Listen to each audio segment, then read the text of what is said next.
ബലാത്സംഗ കേസ് പ്രതികൾക്ക് വേഗത്തിൽ വധശിക്ഷ ഉറപ്പാക്കുന്ന നിയമനിർമ്മാണത്തിനായാണ് പ്രത്യേക നിയമസഭാ സമ്മേളനം ചേരുന്നത്.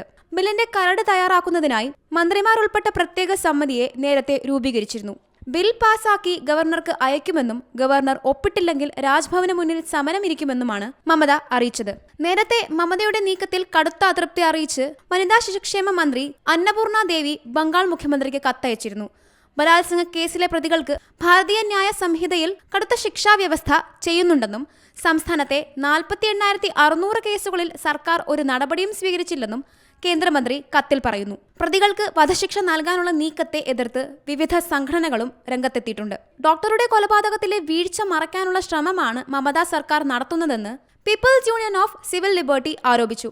ഡോക്ടറുടെ കൊലപാതകത്തിൽ പ്രതിഷേധം കനക്കുന്ന സാഹചര്യത്തിലാണ് പ്രതികൾക്ക് വധശിക്ഷ ഉറപ്പാക്കുന്ന ബിൽ അടുത്ത ആഴ്ച നിയമസഭ പാസാക്കുമെന്ന് പശ്ചിമ ബംഗാൾ മുഖ്യമന്ത്രി മമതാ ബാനർജി 2 ദിവസം മുൻപ് പ്രഖ്യാപിച്ചത്. 10 ദിവസത്തിനകം ശിക്ഷ ഉറപ്പാക്കുന്ന രീതിയിൽ നിയമ ഭേദഗതി ചെയ്യുമെന്നാണ് മമതാ ബാനർജി വ്യക്തമാക്കിയത്.